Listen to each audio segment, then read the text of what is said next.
Welcome to Senior Doc. Today we're going to talk about renal cell carcinoma. Let's start first of all with the case. A patient, 40-year-old male, presents with pain in the left lumbar region for about 1 month. The pain is radiating to the left leg, and it is a chronic type of pain that has been having a gradual onset. There is history of weight loss, and there is a history of decreased appetite for 3 months. And the patient is a known case of hypertension, and it's not properly controlled on medications. Now you move on to the examination, and you see that there is tenderness in the left lumbar region, and on palpation you see that there is a mass in the left lumbar region, and ballotment is present.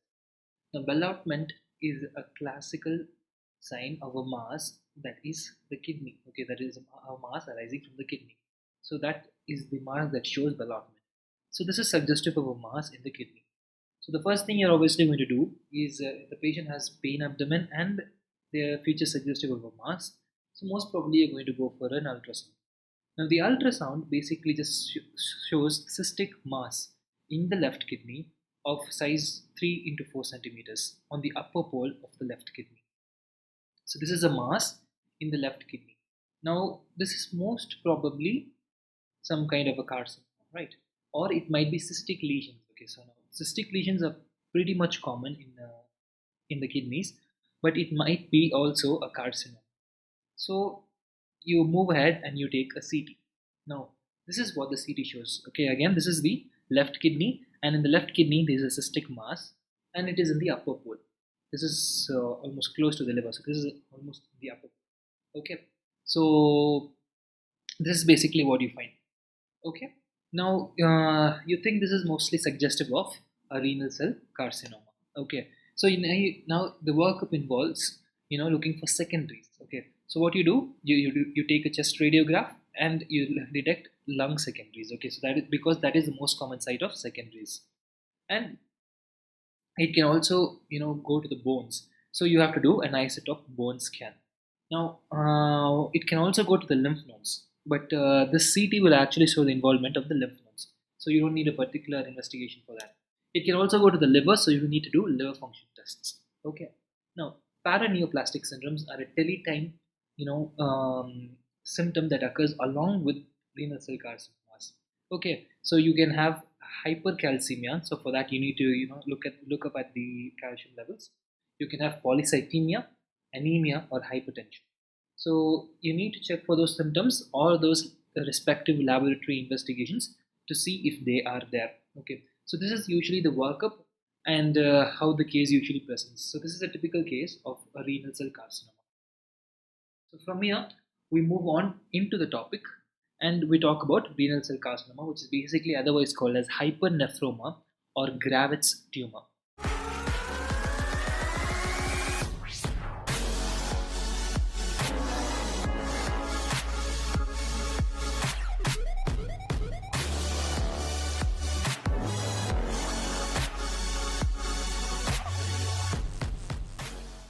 Now, this is not a very common tumor. It's about 2 to 3% of the entire adult malignant neoplasms, but it is malignant. Okay, it's about 2 to 3 percentage. But when it comes to the kidneys, it is the most common neoplasm. Now, what kind of a tumor is this? This is basically an adenocarcinoma. Okay, that is the first thing you need to understand, that it is an adenocarcinoma. Okay, we move on to the gross features. Okay, now usually it occurs in the upper pole. It is going to be looking like this, and on cut surface it is going to have a yellowish areas with areas of hemorrhage. Okay, so it's usually going to be yellowish with areas of hemorrhage here and there. So that is basically the typical cross section. Um, the typical cross section that you see here. They sometimes may be divided into cystic lobules. So this is the gross. Okay. Now moving on, we talk about the microscopic features. Now, microscopic features are very, very, classical, and they're also very important to understand. Okay. So first, typically they arise from the proximal convoluted tubule. When you look it up in the microscopy, they usually arise from the proximal convoluted tubule. And secondly, they may arise from the collecting duct. So most commonly, they arise from the proximal convoluted tubules. Right. That is basically within the renal parenchyma. Okay. So that is the first thing that you need to understand. Okay. So you have zoomed in into the renal parenchyma.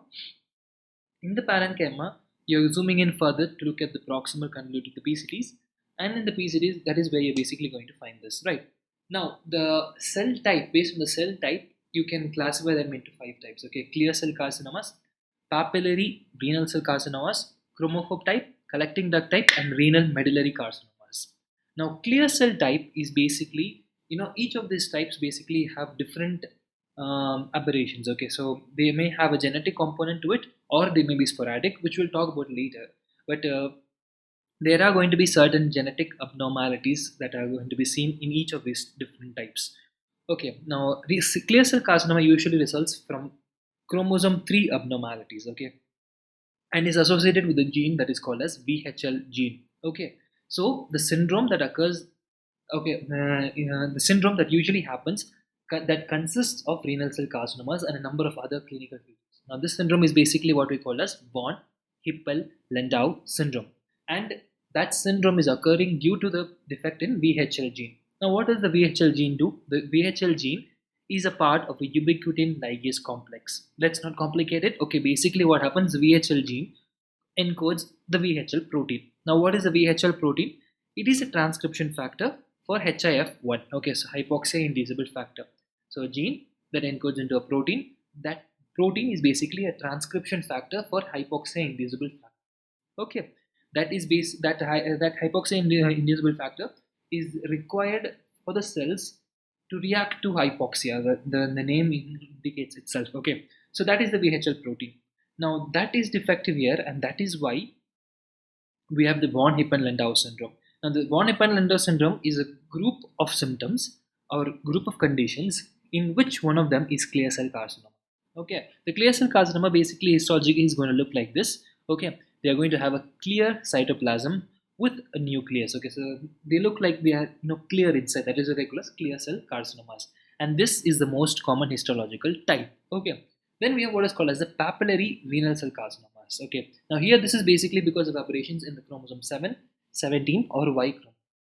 And the syndrome that is usually seen or associated with these is familial cancer syndromes like hereditary papillary renal cell carcinomas. Okay, there we saw von Hippel-Lindau. Here it is hereditary papillary renal cell carcinomas. Okay, now the gene here is MET gene. Okay, it is a proto-oncogene. Okay, and the protein that it encodes is a tyrosine kinase receptor for hepatocyte growth factor. Okay, wow. That is the whole idea of the MET gene. Okay, so this is how the papillary renal cell carcinomas are going to present. Like they grow in a papillary pattern, like you can see. Okay, they grow in a papillary pattern. That is all. You see the histology. You see this. This is usually going to be associated with the hereditary papillary renal cell carcinomas. And the next histological type is what is called as a chromophobe renal cell carcinomas. Now, chromophobe, the histology is going to look like this. Okay, now usually you have a pale eosinophilic cytoplasm. Now this is typical. You have a pale eosinophilic cytoplasm, and you have a halo around the nucleus. Okay, so if this is the nucleus, you're going to see a halo around the nucleus. Okay, usually a small tiny halo. This is of a lower magnification. When you zoom in, you can see a halo around the nucleus. I think in some of these pictures you can see a white staining around the nucleus, especially here. Okay, so that is a halo around the nucleus, and that is why these are called as chromophobe type. Okay, these are the chromophobe type. Okay, now this is the malignant variety.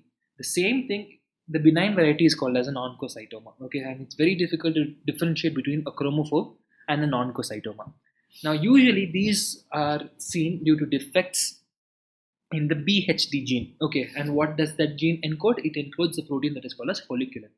Let's keep it there.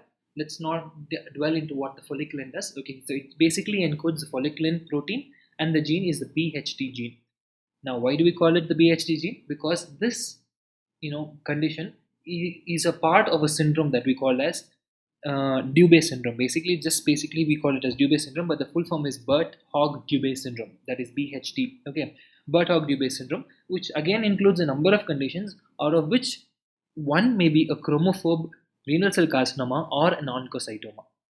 Now, the syndrome is basically because of a defect in the BHD gene, which encodes the folliculin protein.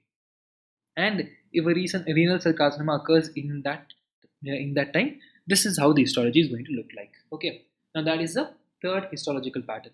We have other collecting duct carcinoma, which basically here the tumor cells are seen in the collecting duct rather than in the proximal convoluted tubule, and sometimes it may even be seen in the medulla. Okay, usually they are seen within the parenchyma. They may sometimes be seen within the renal medullary carcinomas. Okay, that is these are very rare types. Okay, the most common is a clear cell carcinoma. One more thing is that the chromophobe are having an excellent prognosis. Okay, when compared to clear cell and papillary, the chromophobe has a very good prognosis, and the collecting duct has a bad prognosis, but it's very rare. Okay, now there's histological grading. The name is basically Fuhrman nuclear grading system.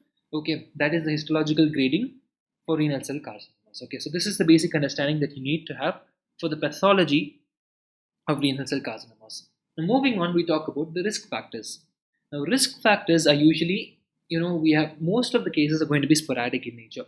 Now, we don't exactly know the causes, but it has been related to smoking, hypertension, and obesity, and they are more commonly seen in people with acquired cystic diseases that are due to end-stage renal disease. Okay, ESRDs. Okay, ESRDs.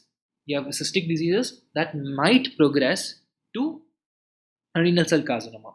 It has also been associated with occupational exposure to aromatic hydrocarbons, asbestos, cadmium, and the chemical and rubber industries. Okay, so these are the sporadic cases, and which in which some associations have been found. Okay, but there are also some hereditary forms which we have just talked about. Okay, the clear cell variant, the papillary cell, and the chromophobe renal cell variant. Right now, the clear cell, like we talked about, von Hippel-Lindau syndrome. Papillary carcinomas are usually associated with hereditary papillary renal cell carcinoma and hereditary leiomyomatosis. The chromophobe type is associated with Dubé syndrome, right? So this is the usual risk factors that we need to know about.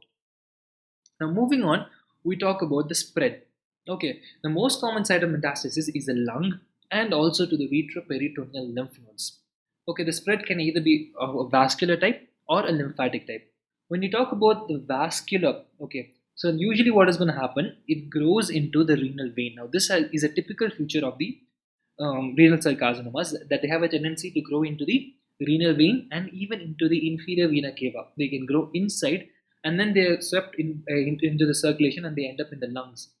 Now, in the lungs, they may grow as what we call as cannonball secondaries. So, the most common site of metastasis is the lungs. Okay, so it can also be said as the lymph nodes, but usually people say lungs are the most common site of metastasis. Okay, so this is basically how cannonball secondaries are going to look like. Okay, you can see certain balls that are seen in the chest X-ray, and that is why during the workup you have to take a chest X-ray to rule out the possibility of metastasis. Okay, now the second possibility is it can move to the bone through the vascular route. It can move through the bone, and the femur is actually the most common site. And when you do an arteriogram, you see a vascular blush. Okay, you can see the blush here. Okay, so that is usually seen. But the bone tumors are pretty rare. Okay, so this is the vascular spread. The lymphatic spread is usually to the the retroperitoneal lymph nodes. Okay, usually to the para-aortic lymph nodes. Okay, that is also very common. Okay, so this is about the spread. Now the clinical features, as we earlier talked about, okay, usually occurs in the 6th to 8th decade of life, and it's more common in men. Now, what are the typical presentations? Okay, typically they're usually going to present with a flank pain, hematuria, and an abdominal mass. Okay, that is usually palpable. But this is the classical triad that we talked about in the case also. But this is not very common now. Okay, you do not see cases presenting like this. Okay, maybe they may present with a mass alone, or they may present with a vague abdominal pain for which you do a workup and you incidentally find a renal cell carcinoma. Usually that's how they present. Okay, they may present with vague symptoms, either one of these three symptoms, but they usually do not present as a triad. Okay, now now the first symptom is hematuria. Now when you do an hematuria workup, okay, usually you're going to do a CT arteriogram. Okay, so you do a CT arteriogram, and in that you may it's usually a workup for a malignancy, and that is why during an hematuria workup you have to do a CT for that. Okay, anyways, okay, hematuria, there may be a pain like we talked about in this case, and that pain is usually dragging type of pain, and a palpable mass may be seen. Okay, but usually the triad together is seen in less than 10% of the patients. Now sometimes what can happen is a varicocele can develop. Okay, now Why does that happen? It is because the left gonadal vein basically drains into the left renal vein, and when there's a mass in the left renal vein, the left mass in the left kidney, the left renal vein gets obstructed, as a result of which the left gonadal vein gets obstructed, and there's a development of a varicocele, and this varicocele develops rapidly. Okay, so this is a rare but an important finding actually. Okay, so it will be bad if you miss this. Okay, so a varicocele is maybe a presentation that it can present, but usually they have atypical presentations, like we talked about the paraneoplastic presentations. Okay, that accounts for about 25% of the presentations. Okay, they may they can present as secondaries alone. They may present as persistent cough or hemoptysis when they have lung secondaries, or can present as bone pain when they have bone secondaries. It can even present as pyrexia without any evidence of infection. Okay, so that is another possibility because of a paraneoplastic syndrome. It can also present as polycythemia, mainly because of the production of erythropoietin by the tumor cells. It can also present as hypertension, that is due to the excessive production of renin, okay, or even due to the excessive production of calcitone. Now, calcium, okay, they can be hypercalcemia is a very common presentation. Now, there's also one more thing that is, besides having metastasis to the liver, okay, which might alter the liver function test, there's another way that the liver function test might get altered. Okay, now, and hepatitis, which is actually reversible, okay, can happen, but this is without the metastasis to the liver. So this, in this case also, the liver function tests would be, there'll be an alteration in the liver function test, but actually they will not be a metastasis. It will look like a picture of a hepatitis, and this is associated with some cases of renal cell carcinomas, and that is basically what we call as Stoffer's syndrome. The Stoffer syndrome is basically renal cell carcinomas with a reversible hepatitis. Okay, hepatitis with reversible hepatitis, that is involvement of the liver, but that is not a metastatic involvement. Okay, that is called as Stoffer's syndrome. Okay, that is an atypical presentation. So these are the usual clinical features. When patients present with these clinical features, obviously the first thing you're going to do is a USG. The USG, like we talked about, is you're going to find if the mass is a solid or a cystic mass, and then you move on from there. Okay, so you do a CT, and the CT will, like, it will tell you the exact extent of the lesion. But the CT is also important for some other important things. We said that the renal cell carcinomas have a notorious tendency to actually invade into the renal vein. Okay, to have a thrombus in the renal vein and go further, right? So in order to see that, okay, renal vein or even into the inferior vena cava, right? So in order to see that, you can use the CT. Okay, the CT will show you involvement of the inferior vena cava if the inferior vena cava is involved. Now here you can actually see that both the kidneys are involved. It is slightly cystic in consistency, right? A cystic mass involving both the kidneys. So this has to be some involvement of maybe some syndrome like von Hippel VHL syndrome or something like that, because there's bilateral involvement. Usually there's a single side involvement. Okay, so that is important when you do a CT. Not only are you seeing the extent of the lesion, you're also seeing for the involvement of the thrombus. Okay, if there's a presence of a thrombus in the renal vein or in the inferior vena cava. You can also look at the lymph nodes, okay, when you're looking at through the CT. So the CT is actually a very good investigation and the gold standard for renal cell carcinomas. Okay, now this may be just looking like a cyst. Okay, now this is a cyst, and you're not sure if this is a carcinoma or if this is just a simple cyst. Okay, so what should we do? How is this classified? So for that, there is a classification that is called as the Bosniak classification, and it's based on it takes into account a number of factors like septations, calcifications, enhancement, and it takes into all of those factors and gives a category. Now if it's usually about the third or fourth, okay, now in that range it is usually going to say that this is a malignant. Now if it's 1 2 or 2F or something like that, it's going to be saying that this is benign, you don't need to do a surgery for this. Okay, so that classification and giving that guidance is basically the Bosniak classification, which is based on CT and not based on a USG. Okay, so please remember, it is a renal cyst classification and it is a CT based classification, the Bosniak classification and the USG. So this is basically what you do. Now, like we talked about, you have to do a CT urography. Okay, CT urography, because this is usually the workup that you do for a hematuria. For all cases of hematuria, you have to do an intravenous urography to rule out a malignancy. right?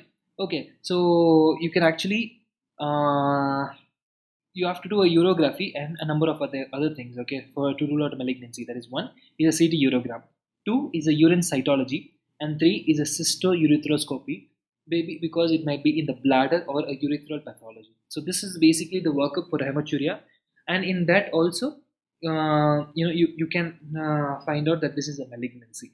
Okay, but it's usually not done. If it's done, it's usually done as a workup of the hematuria. Okay, now an X-ray, usually it's not going to give you much of an information. Maybe some calcification, if it's present, may be there, but it's not going to give you much of an information. Now the secondaries, like we talked about, it has to be a part of the workup. You have to look at the chest, you have to look at the bone, and you have to look at the liver to see for secondaries. It has to be a part of the workup. Okay, now the staging is actually very important, because at the staging at the time of diagnosis determines the prognosis. Okay, and I'm not going to go into the staging. You can pause this video and look at how the staging goes. So this is basically what is considered in case of staging. Now the prognosis, like we talked about, the diagnosis at the stage at the time of diagnosis is an important prognostic factor. Now there are other indicators of bad prognosis. Involvement of the renal vein or the inferior vena cava or any of the tributaries is actually a bad prognosis factor. Involvement of the renal capsule or lymphatic involvement are also bad prognostic factors. Now these are just important points that you need to remember there.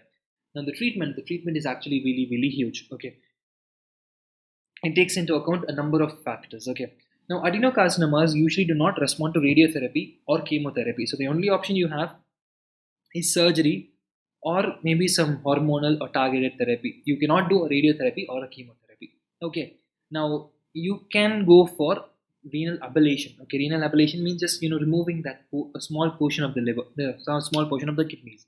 Or you can go for active surveillance, that is, you're not doing anything, you're just actively looking at the patient to see that nothing goes wrong. Okay, but both of these, okay, renal ablation and active surveillance, you're not actually going in and looking at the kidney. So you need to make sure that you have a pathological diagnosis, and for that you need to do a percutaneous biopsy. Okay, you do a percutaneous biopsy, you see that it's the kidney, you confirm the histological pattern, you confirm everything, and then from there you can go for an active surveillance or you can go for renal ablation, right?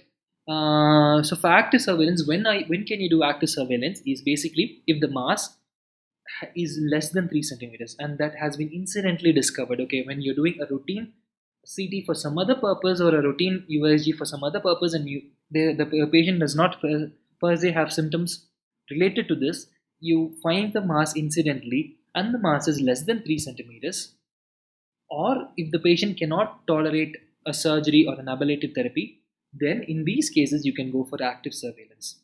Now these protocols are basically dependent on how fast the tumor grows. Okay, usually the tumor grows at a rate of about zero point 0.5 centimeters per year.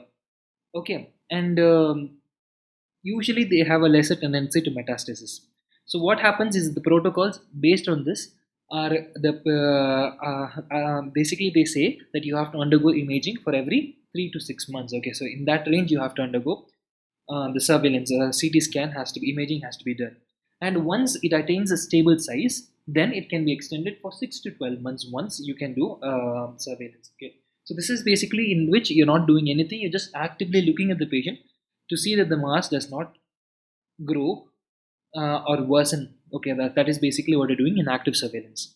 Now, renal ablation therapy is done when the mass is about 3 to 5 centimeters. Okay, in this case, you can go for a percutaneous or a laparoscopic, or you can open. Okay, open ablation can be done. Now, the ablation is usually done with cryotherapy or radiofrequency. You're just going to go in and remove a small part of the tumor. Okay, so now this usually is considered for patients with significant morbidities. Okay, comorbidities in which you cannot actually do a surgery. So in that case, okay, you can go for renal ablation therapy.